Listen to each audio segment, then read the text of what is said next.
Film की शुरुआत में हम कुछ लोगों को एक डेड बॉडी को दफन करने के लिए कब्रिस्तान ले जाते हुए देखते हैं। कब्रिस्तान में बॉडी को कब्र में उतारा जाता है। अचानक वहां बारिश शुरू हो जाती है और बाहरी कब्र से निकलने की कोशिश करता है पर नाकाम रहता है। बाहरी कहता है कि दफन का काम आज ही खत्म करना होगा। फिर वो कब्र के अंदर ही अजान देता है और मरने वाले की आत्मा की शांति के लिए दुआ करता है। उसी रात उस कब्र से एक हाथ बाहर निकलता हुआ दिखाई देता है। सीन यहाँ कट होकर 4 दिन पीछे चला जाता है। बाहरी एक गैरेज में मैकेनिक का काम कर रहा है। उसका मालिक बताता है कि एक कस्टमर आया है। बाहरी एक गाड़ी की इग्निशन प्रॉब्लम पर काम कर रहा था। कस्टमर असल में बाहरी का पुराना दोस्त हसन है। हसन उसे उस्ताद बाहरी कहकर बुलाता है, लेकिन बाहरी मना कर देता है और सिर्फ बाहरी बुलाने को कहता है। हसन की गाड़ी के एक्सीलरेशन में प्रॉब्लम थी। इंजन गर्म होने की वजह से वो कॉफी पीते हुए बात करने लगते हैं। हसन बताता है कि वो बाहरी को ढूंढने ही जकार्ता आया है। बाहरी हैरान होता है कि हसन को उसका पता कैसे चला। हसन बोलता है कि वो जानता है बाहरी जेल से छूटा है, पर उसे लगता है बाहरी एक अच्छा इंसान है। बाहरी कहता है कि अब कोई उसकी परवाह नहीं करता। हसन अपने गांव मेकरवांगी की प्रॉब्लम्स बताने लगता है और बाहरी को वापस चलने की रिक्वेस्ट करता है। वो बताता है कि गांव में बहुत खौफनाक माहौल है।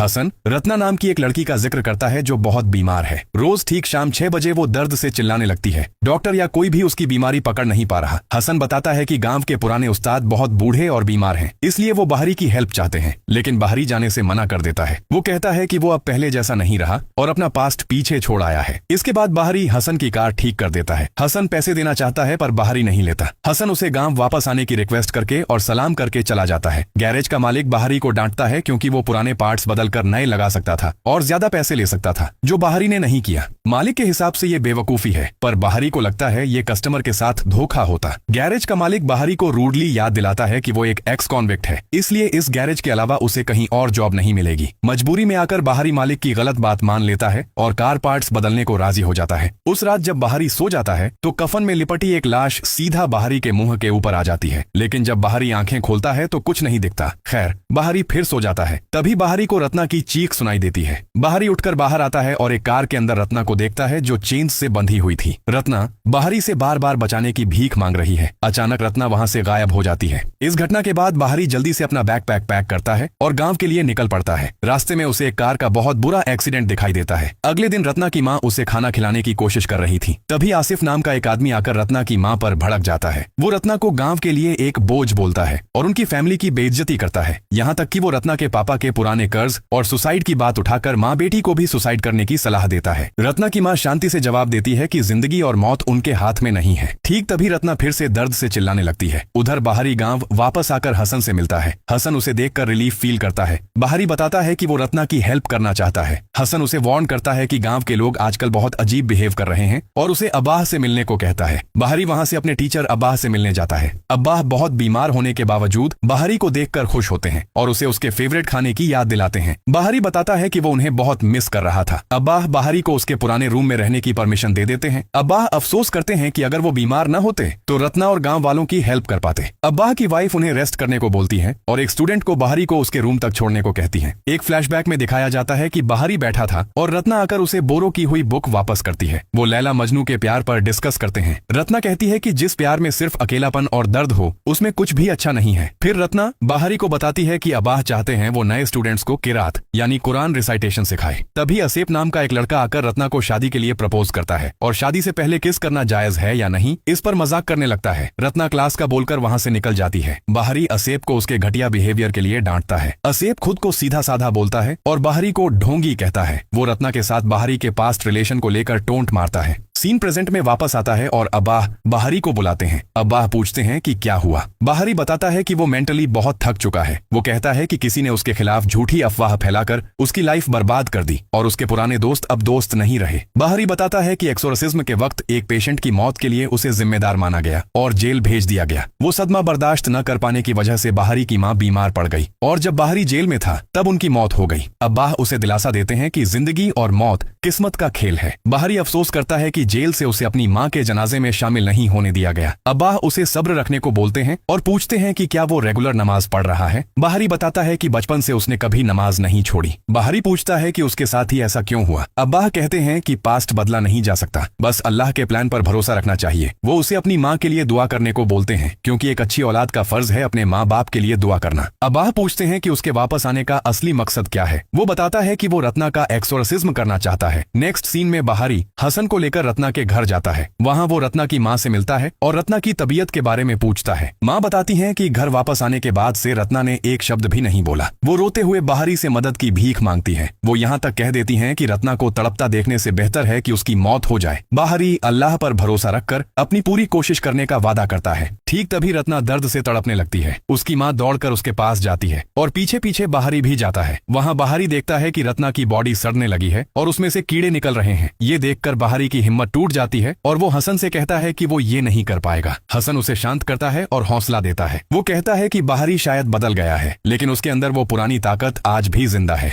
हसन आखिरी बार रिक्वेस्ट करता है कि जब वो इतनी दूर आ ही गया है तो अब पीछे न हटे। फिर हसन रात को लेने आने की बात कहकर चला जाता है। रत्ना की हालत बिगड़ती जा रही थी। बाहरी मदद के लिए आगे आता है और गुनगुना पानी मंगवाता है। फिर वो रत्ना के साथ दुआ पढ़ने लगता है। रात होते ही माहौल और भी खौफनाक हो जाता है। बाहरी रत्ना पर रुकिया करना जारी रखता है और पूरे ध्यान से अल्लाह का नाम जपने लगता है। जब रत्ना थोड़ी शांत होती है तो बाहरी लाइट लाने के लिए उठता है। ठीक तभी रत्ना खौफनाक तरीके से अपनी आंखें खोलती है। बाहरी जब रत्ना की माँ को लेकर वापस रूम में आता है तो देखता है कि रत्ना वहाँ नहीं है। माँ डर के मारे चिल्लाने लगती है। बाहरी उन्हें घर के पीछे ढूंढने को बोलता है। एक पल के लिए रत्ना साए की तरह आती है और बाहरी की लाइट बुझा देती है। अचानक बाहरी को रत्ना घर के बाहर दिखती है। वो तुरंत बाहर जाता है और देखता है कि रत्ना घर की छत पर चढ़ी हुई है। माँ उसे नीचे आने की मिन्नतें करती है। तभी रत्ना अपनी माँ पर कूद पड़ती है और उनका गला दबाने लगती है। बाहरी उसे होश में लाने की कोशिश करता है, लेकिन रत्ना के अंदर बैठी बुरी शक्ति बाहरी का मजाक उड़ाती है। वो कहती है कि रत्ना मर चुकी है, ठीक वैसे ही जैसे बाहरी के पुराने पेशेंट्स मर गए थे। वो शक्ति बाहरी के ईमान को कमजोर बताती है और उसे पवित्र बनने का ढोंग बंद करने को कहती है। ये बोलकर रत्ना बाहरी पर भी हमला कर देती है। इधर बाहरी खुद को बचाने की कोशिश कर रहा था और उधर अब्बाह उनके लिए प्रेयर्स कर रहे थे। अचानक रत्ना बाहरी को छोड़कर बेहोश हो जाती है। बाहरी और उसकी माँ उसे होश में लाने की कोशिश करते हैं। आखिरकार रत्ना अपनी माँ से माफी मांगती है और दम तोड़ देती है। अगले दिन दफन के वक्त गांव वाले बातें बना रहे थे। सब कह रहे थे कि आखिरकार रत्ना मर गई और उसकी बॉडी से बहुत गंदी बदबू आ रही है। जब लाश को कब्रिस्तान ले जा रहे थे तो कुछ लोगों ने रास्ता रोक लिया। उनमें से बुरहान रत्ना को प्रोस्टिट्यूट बोलकर गाली देता है और कहता है कि इसे आम कब्रिस्तान में दफन किया तो पूरा गांव अपवित्र हो जाएगा। बाहरी जवाब देता है कि शैतान से ज्यादा तो जिंदा इंसान इस गांव को गंदा कर रहे हैं और रत्ना का हक है अपने पापा की कब्र के पास दफन होना। खैर, बाहरी लाश लेकर आगे बढ़ जाता है। यहाँ सीन मूवी की शुरुआत वाले दृश्य पर वापस आ जाता है। हम असेप और उसकी प्रेग्नेंट वाइफ को देखते हैं। असेप की वाइफ आने वाले बच्चे की न्यूट्रिशन को लेकर परेशान है और मीट खाने की इच्छा जताती है।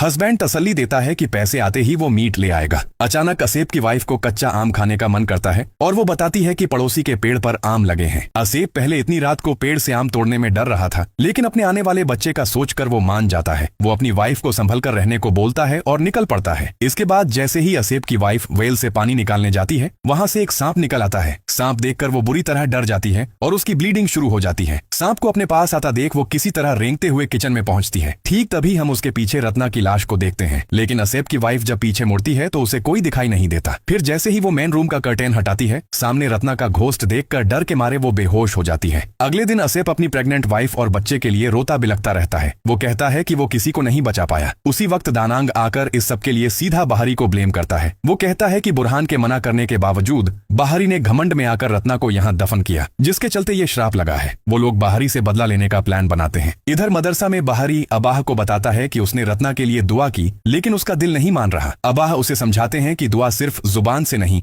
दिल से करनी चाहिए। अल्लाह पर शक रखने से दुआ कबूल नहीं होती। वो बाहरी को पुरानी बातें भूलने की सलाह देते हैं। तभी अबाह की वाइफ आकर बताती हैं कि कुछ विजिटर्स आए हैं, तो वो अबाह को ले जाती हैं। फिर हसन आकर बाहरी से मिलता है। हसन बताता है कि बाहरी के जकार्ता जाने के बाद रत्ना की फैमिली पर क्या कुछ नहीं गुजरा। रत्ना के पापा ने कर्ज के बोझ से सुसाइड कर लिया और लोन शार्क्स ने रत्ना और उसकी माँ को मारने और रेप करने की धमकी देना शुरू कर दिया। हसन ये भी बताता है कि एक टाइम बाद रत्ना गायब हो गई, लेकिन हैरानी की बात यह थी कि रत्ना के गायब होने के बाद अचानक उसकी माँ ने सबका कर्ज चुकाना शुरू कर दिया। बाहरी को अब समझ आता है कि बुरहान की बात शायद सच थी। बाहरी तब बुरहान को ढूंढने निकलता है, लेकिन बुरहान उल्टा बाहरी पर भड़क जाता है और इल्जाम लगाता है कि जब से वो गांव वापस आया है तभी से सारी अशांति शुरू हुई है। बाहरी सफाई देता है कि वो बस एक सच्चे मुसलमान की तरह मुसीबत में फंसे लोगों की मदद कर रहा है, कोई गलत काम नहीं। बुरहान अब रत्ना के पास्ट के राज खोलता है। वो बताता है कि वो जकार्ता के एक नाइट क्लब में बाउंसर था और वहाँ रत्ना एक सेक्स वर्कर थी। रत्ना वहाँ काफी पॉपुलर थी और बड़े बड़े अमीर क्लाइंट्स के साथ उसके रिलेशंस थे। रत्ना बुरहान को पैसे देती थी ताकि वो गांव में ये राज किसी को न बताए। बुरहान बताता है कि बीमारी की वजह से रत्ना ने काम छोड़ दिया था। उसे लगता है कि अनसेफ रिलेशंस की वजह से शायद उसे कोई जान जानलेवा बीमारी हो गई थी। फिर वो बाहरी को जाने को कहता है क्योंकि उसे काम पर जाना था। उसी रात बुरहान घर में बैठकर काम कर रहा था। ठीक तभी कोई उसे बार बार आवाज देने लगता है। बुरहान चेक करने बाहर निकलता है और जंगल की तरफ चला जाता है। वहीं पेड़ के पीछे रत्ना का घोस्ट छुपा हुआ था, जिसे बुरहान देख नहीं पाता।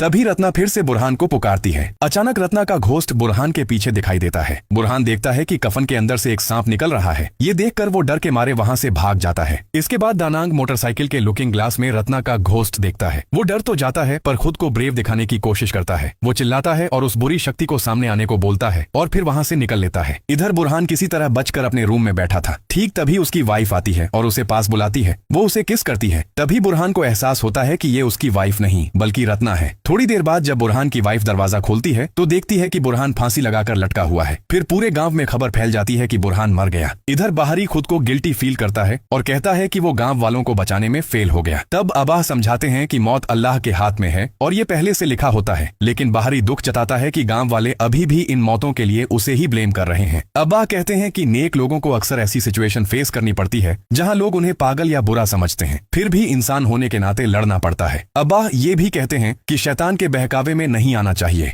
इंसान मरने के बाद दुनिया से कट जाता है और आत्माओं की दुनिया में चला जाता है। रत्ना के साथ भी वही हुआ है। गांव की ऐसी हालत देखकर अब्बाह दुख जताते हैं। वो कहते हैं जब तक इंसान खुद बदलना ना चाहे अल्लाह भी उसकी हालत नहीं बदलता। वो बाहरी को याद दिलाते हैं कि अल्लाह ने उसे जो स्पेशल पावर दी है उसका हिसाब उसे जजमेंट डे पर देना होगा। अब्बाह बाहरी को पास्ट भूलने को कहते हैं क्योंकि बाहरी एक चुना हुआ इंसान है, इसलिए उसे इतने मुश्किल एग्जाम्स देने पड़ रहे हैं। दूसरी तरफ रत्ना की माँ कब्र पर जाती है और देखती है कि रत्ना की बॉडी आधी बाहर निकली हुई है। माँ बेटी की कब्र के चारों तरफ पर्दा लगा देती है। फिर वो अपनी बेटी के गुनाहों की माफी मांगती है और उसे अल्लाह के हवाले कर देती है। इधर बाहरी बाहर आता है तो देखता है मदरसा का एक स्टूडेंट जिन्न के असर में है। बाहरी उसका एक्सोर्सिज्म करने ही वाला था कि वहाँ एक लड़की भी पोसेस्ड हो जाती है। फिर एक और बंदा पोसेस्ड हो जाता है। वो सब मिलकर उन तीनों को संभालने में परेशान हो जाते हैं। इस बीच पोसेस्ड लड़की बाहरी को चैलेंज करती है और उसका मजाक उड़ाती है। बाहरी उसे अल्लाह का नाम लेने को बोलता है, लेकिन वो बुरी शक्ति उसे ढोंगी और बेवकूफ बोलकर गाली देती है। बाहरी बाकी लोगों को बोलता है कि उन्हें कस के पकड़ लो और सब दिल से अल्लाह से दुआ करो। फिर बाहरी सबके साथ सूरह फातिहा पढ़ना शुरू करता है और शैतान को निकालने का ऑर्डर देता है। आखिरकार बुरी शक्ति का असर खत्म हो जाता है और वो लोग नॉर्मल होने लगते हैं। तभी कोई आकर खबर देता है कि अब्बाह की तबीयत बहुत ज्यादा खराब हो गई है। बाहरी बिना देर किए अब्बाह को देखने जाता है। अब्बाह अपनी तस्बीह बाहरी को देते हैं और रिक्वेस्ट करते हैं कि वो हमेशा बेबस लोगों की मदद करे। इसके बाद अब्बाह बहुत शांति से शहादाह पढ़ते हैं और उनका इंतकाल हो जाता है। अब्बाह की मौत से बाहरी को गहरा सदमा लगता है। अगले दिन अब्बाह का जनाजा पढ़ा जाता है। तब गांव के लोग मदरसा के सामने जमा होकर बाहरी के खिलाफ नारे लगाने लगते हैं और उसे बाहर आने को कहते हैं। उनकी मांग थी कि बाहरी अभी के अभी गांव छोड़ दें। अब्बाह की वाइफ गांव वालों के इस बेरहम बर्ताव का विरोध करती है, लेकिन बाहरी फैसला कर लेता है कि वो चला जाएगा। वो साफ कर देता है कि वो गांव वालों के डर से नहीं बल्कि मरहूम अब्बाह की इज्जत रखने और कोई हंगामा न बढ़ाने के लिए गांव छोड़ रहा है। गांव वाले बाहरी पर टोंट मारते हैं कि अगर बाहरी ने अब्बाह को दफन किया होता तो शायद अब्बाह का हाल भी रत्ना की तरह श्रापित होता।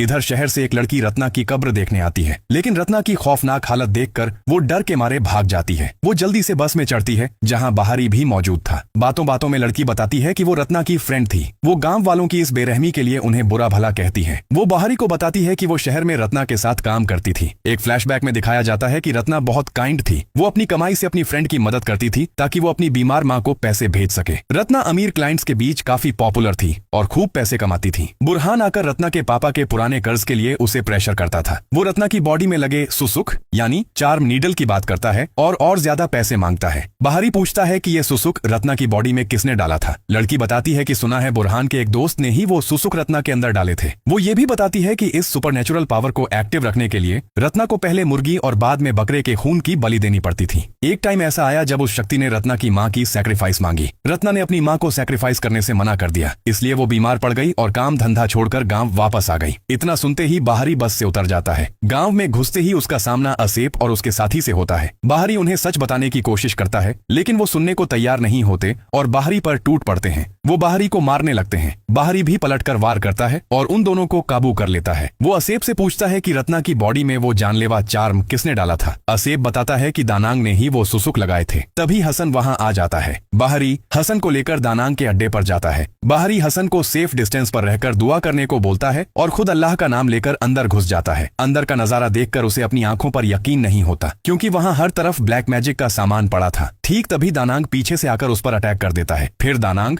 बाहरी से पूछता है कि वो आखिर रत्ना को बचाने क्यों गया। क्या उसे नहीं पता था कि रत्ना एक सेक्स वर्कर थी? रत्ना बहुत लालची थी। अपनी खूबसूरती और अट्रैक्शन बढ़ाने के लिए उसने अपनी आंखों और यहाँ तक कि अपने प्राइवेट पार्ट्स में भी सुसुक लगवाया था। लेकिन जब इस बुरी शक्ति की कीमत चुकाने का वक्त आया तो रत्ना पीछे हट गई। शैतान के साथ एक बार डील कर लो तो उसका हर्जाना हमेशा भरना पड़ता है। दानांग बाहरी से कहता है कि उसे वापस शहर चले जाना चाहिए था, लेकिन मदद करने के चक्कर में उसने अपनी मौत को चुना है। दानांग कबूल करता है कि उसने रत्ना को यूज करके गांव में डर फैलाया है, क्योंकि इस डर की वजह से लोग अल्लाह को भूल जाएंगे और अपनी आत्मा शैतान को बेच देंगे, जिससे उसकी ब्लैक मैजिक की पावर और बढ़ जाएगी। ये बोलकर दानांग बाहरी को मारने के लिए आगे बढ़ता है, लेकिन बाहरी उसे रोक देता है। उनके बीच हाथापाई शुरू हो जाती है। इस लड़ाई के दौरान घर में आग लग जाती है। बाहरी दानांग को मारकर बेहोश कर देता है और वहां से निकल जाता है। घर के अंदर दानांग आग में जलकर मर जाता है। यहाँ रत्ना की आत्मा आती है और बाहरी को थैंक यू बोलकर गायब हो जाती है। अगले दिन रत्ना को सही तरीके से दफन किया जाता है और गांव वालों की अच्छी हेल्थ और अल्लाह की रहमत के लिए दुआ की जाती है। इसके बाद वो लड़का जिसने कल रात बाहरी को मारा था, बाहरी से माफी मांगता है। वो मानता है कि उन्होंने बाहरी को गलत समझा और उसके साथ अन्याय किया।